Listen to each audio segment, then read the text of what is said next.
حیران کن بات ہے کہ دنیا کی کسی حدیث کی کتاب میں یزید سے ایک حدیث بھی روایت نہیں ہے. حضرت ابو بکر کے بیٹوں کی حدیثیں بخاری اور مسلم میں ہیں. حضرت عمر کے بیٹوں کی حدیثیں بخاری اور مسلم میں ہیں. حضرت علی کے بیٹوں کی حدیثیں بخاری اور مسلم میں ہیں. لیکن یزید کی کوئی روایت دنیا کی کسی کتاب میں موجود نہیں ہے. حالانکہ ان کے بھی والد حضرت امیر معاویہ رضی اللہ تعالیٰ عنہ 40 سال تک مسلمانوں کے حکمران رہے ہیں. 20 سال تک گورنر اور پھر 20 سال بعد صلح حسن کے بعد حکومت سنبھالی. لیکن کسی نے ان کے بیٹے سے حدیث نہیں لی کیونکہ مجرور راوی تھا. تو یہ سارے اقوال محدثین کے انہوں نے جمع کیے. اور محدث جو ہوتے ہیں نا وہ بالکل نیوٹرل لوگ ہوتے ہیں. وہ حکومتی ملا نہیں ہوتے ہیں کہ پیسے لے کے فتوے دیں. محدث تو حق بات کرتا ہے. جو مجرور راوی ہے وہ مجروح ہے. حتیٰ کہ آپ بخاری اور مسلم میں یہاں تک حضرت علی کے بیٹوں کی, حضرت علی کے پوتوں کی, ان کے پڑپوتوں تک کی حدیثیں موجود ہیں بخاری اور مسلم کے اندر.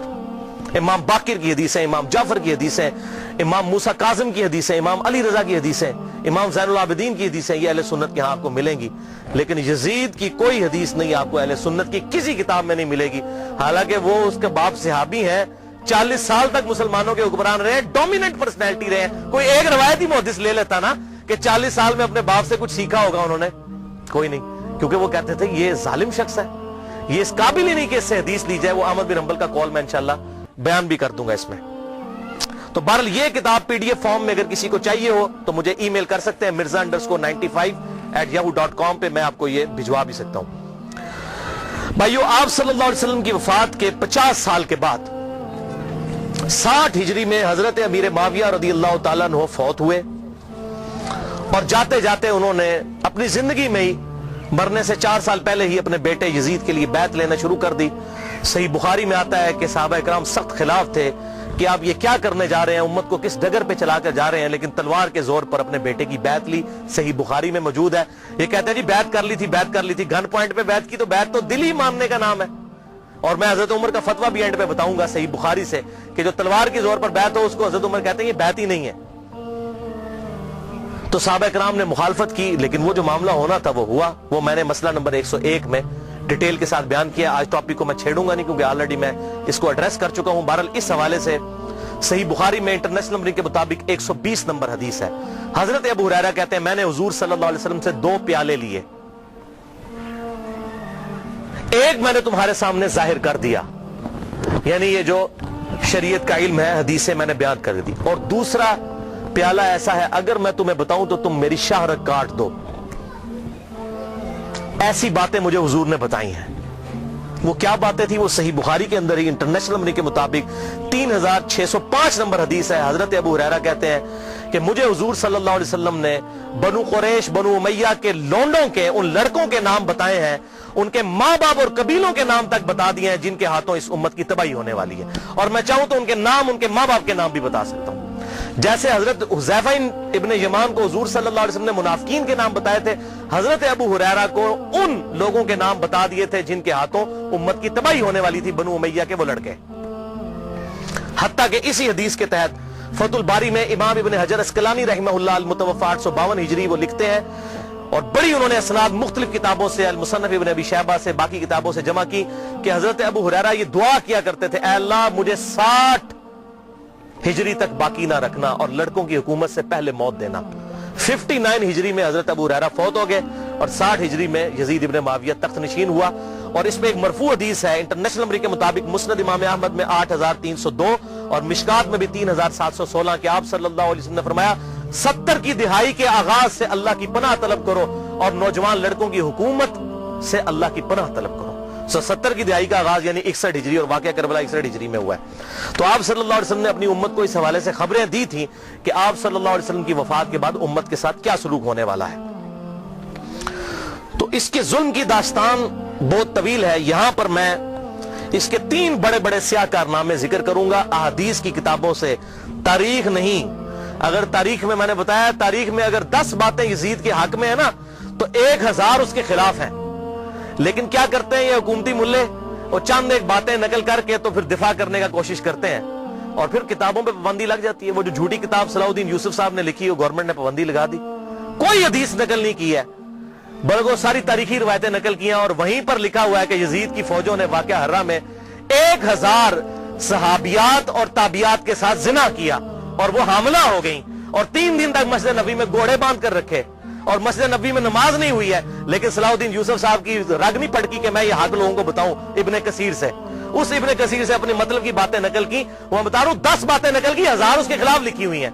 لیکن جب کوئی بندہ بے ایمانی پہ اتر آئے تو اس کا تو کوئی علاج نہیں ہے. لہذا میں تاریخ کو کرتا ہوں سائڈ پہ، میں صرف آپ کو احادیث سے حوالے دوں گا جس کے سامنے اب سارے خاموش ہو چکے ہیں. جب سے یہ میری یہ پمفلٹ آئے ہیں، یہ واقعہ کربلا کا حقیقی پس منظر 50 صحیح الاسناد احادیث کی روشنی میں، یہ والا پمفلٹ اور یہ رافضیت، ناسبیت اور یزیدیت کا تحقیقی جائزہ، یہ پمفلٹ میں نے ڈاکٹر ذاکر نائک کے خلاف لکھا تھا، انگلش کے اندر بھی، اردو کے اندر بھی. اور ان کے ہم نے شاگرد پاکستان آئے، ان کے ہاتھ میں یہ پمفلٹ پکڑائے کہ خدا کے لیے کہ آپ یہ کون سی وہ امام غزالی کی لکھی ہوئی تاریخ بیان کر رہے ہیں، ابن تیمیہ کی لکھی ہوئی تاریخ بیان کر رہے ہیں. خدا کے لیے حدیث کی کتابیں پڑھیں، بخاری اور مسلم پڑھیں، یا تو بخاری اور مسلم کو غلط کہہ دیں، منکرین حدیث مان جائیں. یہ تاریخیں تو حکمرانوں نے لکھوائی ہوئی ہیں. با ادب با ملاحظہ ہوشیار، لکھو ہم بڑے سخی تھے، ہم یہ تھے وہ تھے. تاریخیں تو حکمرانوں کی لکھوائی ہوئی ہیں. حدیثیں ہیں، یہ ہیں ایماندار لوگ محدثین، یہ ہیں اصل اہل حدیث اہل سنت جنہوں نے حق بات امت کو بتائی. ان کو فالو کریں. تو دین جب محدثین سے لیا تو اس طرح کی باتیں محدثین سے لینی ہے. اتھینٹسٹی تو محدثین کی ہے، نہ کہ ان لوگوں کی ہے. تو اس حوالے سے یہ بات آپ سمجھ لیجئے. 3 سیاہ کارنامے یزید کے.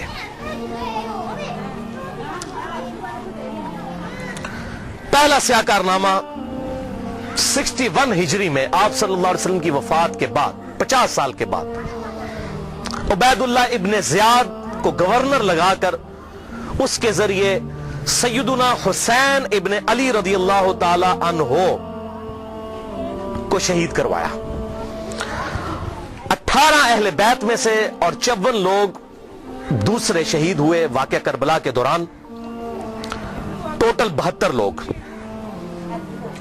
اور اس کا ذکر صحیح بخاری میں انٹرنیشنل نمبر کے مطابق 3748 نمبر حدیث میں موجود ہے، اور صحیح مسلم میں 6309 نمبر حدیث کے اندر بھی موجود ہے کہ جب حضرت حسین کے قتل کے بعد حضرت امام زین العابدین علی ابن حسین رحمہ اللہ تعالی جب مدینہ شریف آئے تو ان کے ہاتھ میں حضور کی تلوار تھی جو حضرت علی کے پاس تھی، اس کے بعد مولا حسین کے بعد تھی، مولا حسین کے بعد زین العابدین کے پاس آئی. صحیح مسلم 6309. تو مسور بن مخرمہ رضی اللہ تعالیٰ عنہ حاضر خدمت ہوئے اور انہوں نے کہا کہ اے نبی کے بیٹے، یہ تلوار آپ میرے حوالے کر دیں ورنہ یہ کہیں بنو امیہ کے ظالم لوگ آپ سے چھین نہ لیں، اور میں اپنی جان سے بڑھ کر اس کی حفاظت کروں گا. تو یہ صحیح مسلم میں موجود ہے. لوگ کہتے ہیں نہیں پتہ نہیں حسین قتل بھی ہوا تھا کہ نہیں. ٹھیک ہے، آپ لوگوں نے یہ باتیں کرنا شروع کر دی ہیں. تو بھئی جھوٹ کے تو کوئی پاؤں نہیں ہوتے ہیں.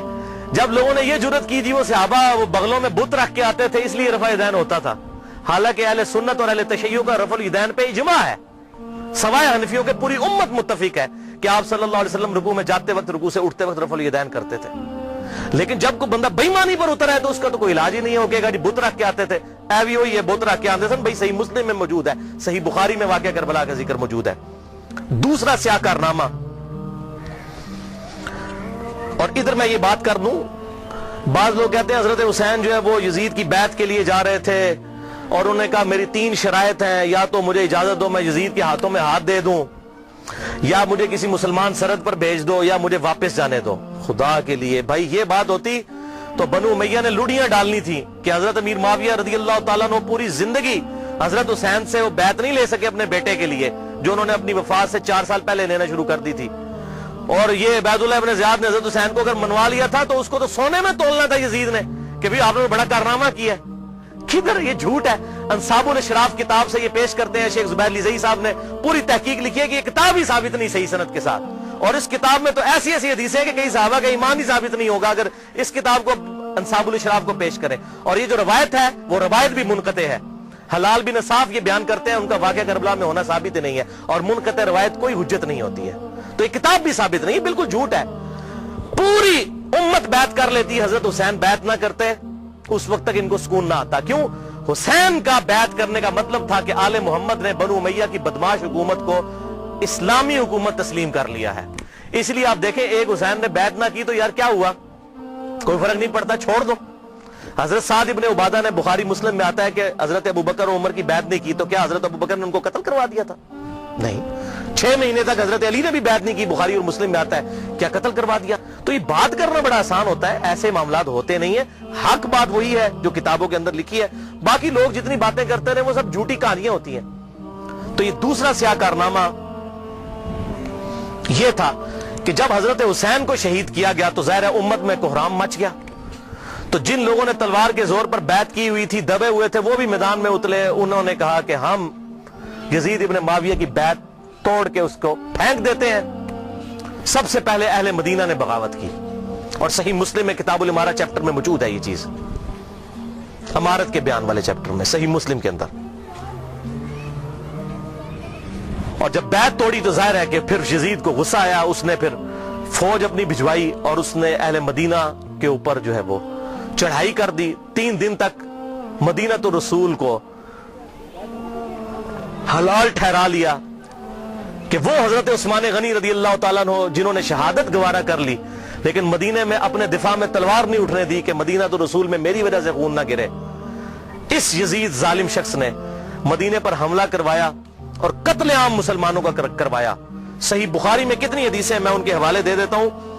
صحیح بخاری میں 2604, 2959, 4024, 4906 یہ صحیح بخاری میں ہے. صحابہ کا قتل عام کروایا. یہ کہتے ہیں صحابہ کے گستاخ, اور جنہاں دے چمچے ہونا سب تو بڑے گستاخ او جے صحابہ دے جنہاں نے صحابہ نو قتل کیتا جے. گالی دینا تے چھوٹا جرم ہے, قتل کروانا بڑا جرم ہے. اور گالی بھی میں نے بتا دیا انہوں نے شروع کروائی ہوئی ہے. یہ ساری بدعتیں بنو امیہ کی شروع کی ہوئی ہیں, ممبروں پر حضرت علی پر لعنت کرنا اور صحابہ کو قتل کرنا.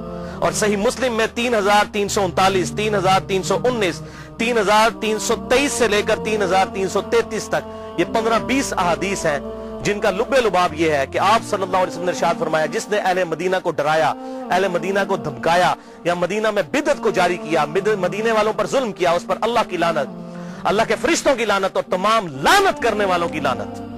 کہتے ہیں یزید پر لعنت نہ کریں. ہم کسی کلمہ گو اہل قبلہ کے اوپر لعنت کے قائل نہیں ہیں. آپ صلی اللہ علیہ وسلم نے ہمیں منع کیا ہے, لیکن اس کا یہ مطلب نہیں کہ وہ لعنت کا اہل نہیں ہے. لعنت خود بخود ہو جائے گی. قرآن میں آیا لعنت اللہ علی الکاذبین, جھوٹوں پر اللہ کی لعنت.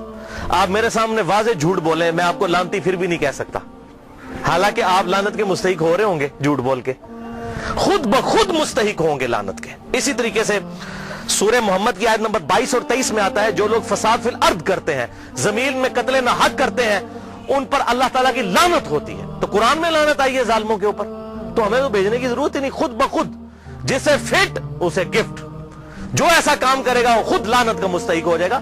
ہم کیوں لعنت بھیجیں, وہ خود بخود لعنت کے مستحق ہو گیا. وَلِعَاذُ بِاللَّهِ تعالی.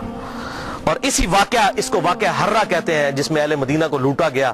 اور یہاں تک کہ حافظ ابن کثیر جو آخری درجے تک اہل شام کا دفاع کرتے ہیں, لیکن یہاں پر وہ بھی تڑپ اٹھے اور انہوں نے کہا کہ یہ یزید نے جو ظلم ڈھایا, 1000 صحابیات اور تابعیات بغیر شادی کے حاملہ ٹھہری, زنا کیا یزید کی فوجوں نے.